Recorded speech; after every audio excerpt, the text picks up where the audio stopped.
বজালীত north east journalist and digital media Bajali জিলা সমিতিৰ ৰাষ্ট্ৰীয় প্ৰেছ দিৱস পালন। তিনিগৰাকীকৈ প্ৰাক্তন সাংবাদিকক সম্বৰ্ধনা জ্ঞাপন কৰা হয়।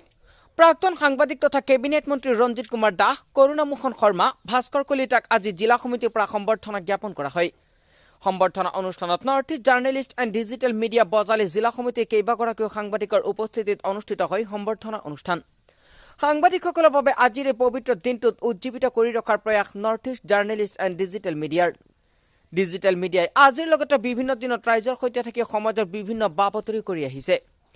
পৰৱৰ্তী সময়তো north east journalist and digital media Bajali জিলা সমিতিয়ে বিভিন্ন কাৰ্যসূচী কৰি যাব বুলি জানিব পৰা গৈছে। আমাৰ বজালীৰ north east journalist and digital media এছ'চিয়েশ্যনৰ ফালৰ পৰা আজি যিহেতু ৰাষ্ট্ৰীয় প্ৰেছ দিৱস, সেই উপলক্ষে আমি বিভিন্নজনক ইতিমধ্যে সম্বৰ্ধনা জ্ঞাপন কৰিছোঁ। তাৰ মাজতে এটি অতিকৈ দুখৰ বিষয় যে আচলতে বজালী প্ৰশাসনে আমাৰ সাংবাদিকতাৰ গুৰুত্ব বিষয়টোক যি ধৰণে ল'ব লাগিছিল সেই ধৰণে লোৱা আমি দেখা নাপালোঁ। তাৰ কাৰণে আমি খুব দুখ প্ৰকাশ কৰিছোঁ। আচলতে সংবাদ মাধ্যম আৰু সাংবাদিকতা এই বিষয়বস্তুটোক যি ধৰণে আমাৰ প্ৰশাসনে দাঙি ধৰিব লাগিছিল বজালী জিলাৰ মাজমজিয়াত, কিন্তু আমি সেইখিনি সংবাদ মাধ্যমে কোনো ধৰণৰ প্ৰশাসনৰ পৰা আমি একো সঁহাৰি নাপালোঁ। আজি 16 নৱেম্বৰ নেশ্যনেল প্ৰেছ ডে। ভাৰতবৰ্ষৰ বিভিন্ন প্ৰান্তত আজি নেশ্যনেল প্ৰেছ ডে পালন কৰিছে।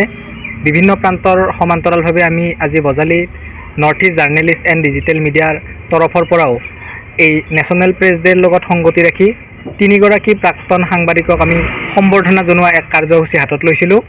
এই সম্বৰ্ধনা অনুষ্ঠানত প্ৰাক্তন সাংবাদিক তথা পাটাচাৰকুছি সমষ্টিৰ বিধায়ক তথা অসম চৰকাৰৰ জ্যেষ্ঠ কেবিনেট মন্ত্ৰী ৰঞ্জিত কুমাৰ দাসক, লগতে প্ৰাক্তন সাংবাদিক ভাস্কৰ কলিতা, কৰুণামোহন শৰ্মা, এই তিনিগৰাকী ব্যক্তিক আমাৰ তৰফৰ পৰা সম্বৰ্ধনা জ্ঞাপন কৰা হয়।